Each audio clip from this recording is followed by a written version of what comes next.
And, it was not like it is right now. Not everybody was getting into home service back then. So there weren't a lot of opportunities to get into it. And found a business that was in Charlotte, North Carolina called Sky HVAC.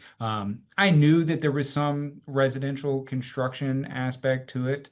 What I didn't realize is that the majority of the business, the vast majority, like 99%, 98% of it was residential new construction.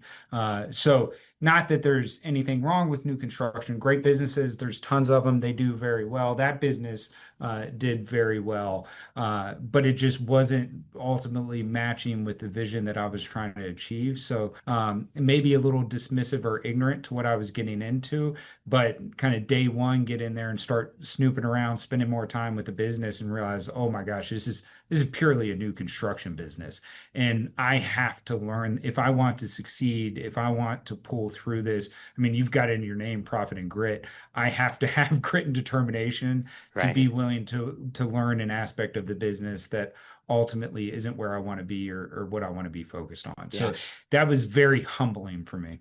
And what was like, just to, to help if there's someone out in the audience who maybe they don't know, what was like the concern in the new residential side of the business? Is it the slower pay aspect? Is it the slower movement of the project? Is it not so much? I mean, what is it that Oh, yeah. mostly like this sucks? Tyler, it's everything. Like I have a lot of conversations with businesses in the home services space that are in new construction that want to get into residential maintenance, install, and service. And the thing that I try to explain to them that's not their fault of their own, but difficult to understand, there's a mentality. Like it is a different mentality from the top to the bottom of the organization with regard to how you approach the business. So getting out of the concept of scheduling, install coordinating, project bidding, all of that stuff doesn't apply to a reactionary service-oriented customer, like consumer-facing business. So just all the way as high level as I could possibly explain that, the mentality of the business is different.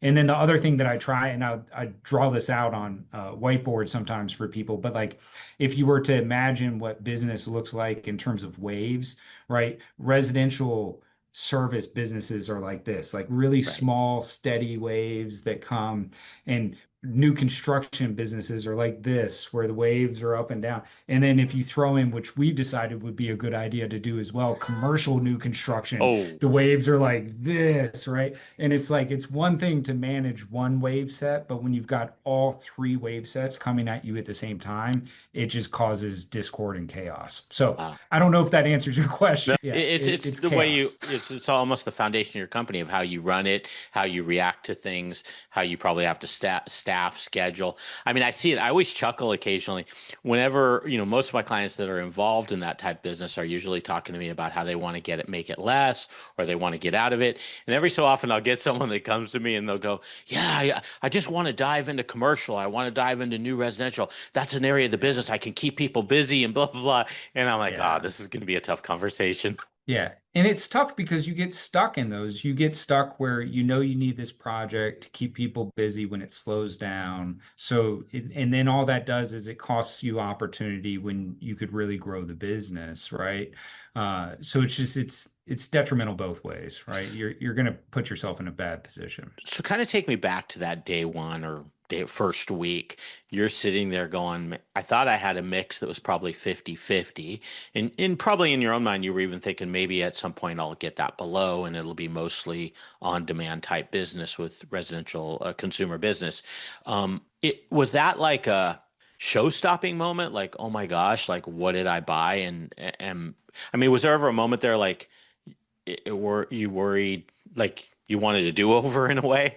No, I think it was more like I need to mentally be comfortable with putting what I want to do on the shelf. Like back to that vision dynamic. I'll give you a very realistic example that happens in new construction businesses, right?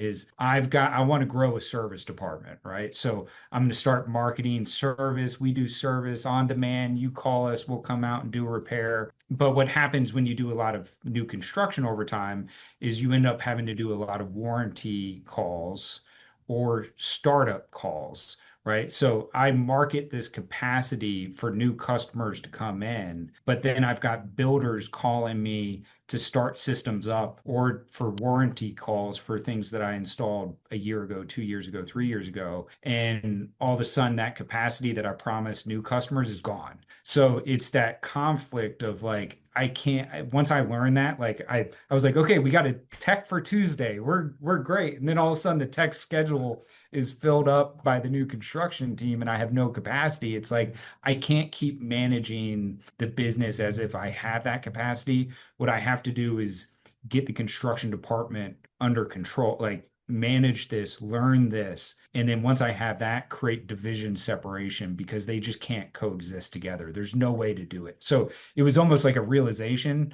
And then once I was comfortable with putting that plan on the shelf, I was able to actually start growing the business. How do you think, Matt, and this is just for others that maybe you're considering buying a business, how do you think that wasn't more apparent when you were doing due diligence and kind of going through the process of the, kind of 50-50 mix versus really slanted one way? Well, twofold. One is I don't know if this is a PC term that you can use anymore, so I apologize, but I was deal pregnant, right? Like I was so into the industry. It had been a number of years. Really 2014 was when I had that experience. I didn't acquire Sky until January of 20 or 17.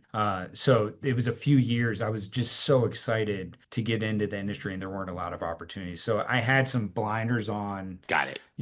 intentionally. The other is, I tell this joke, but they said they were a paperless company. And, I was like, okay, can you give me the customer files? I'd love to review some of this stuff. And the owner at the time was like, even better, meet me at the shop. I'll get you everything you need. And I thought he was going to hand me like a flash drive, like, oh, here's the data you were looking for. And no, he takes me into the warehouse and he shows me a bunch of whiteboards.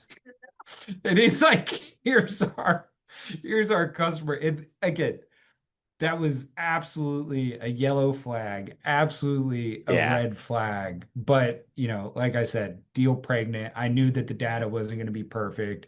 And I was comfortable enough that I was willing to learn anything that I put those worries to the side. And I was having a conversation with a guy earlier who's trying to buy a small business. And, it was a smaller business and he's doing a Q of E on the thing and like all Mhm. that. And I was like, there's just a point at which if you really want to if you really want to operate a small business, there is risk. Like there's certain risks Right. that you're just going to have to get comfortable with. And no matter what a Q of E tells you, all that's going to do is put the seller through unnecessary stress, potentially kill the deal. You're not going to learn anything that would otherwise, impact your decision. You're making a risky decision. Get Yeah. comfortable with that, and then have the grit and determination to persevere through That it.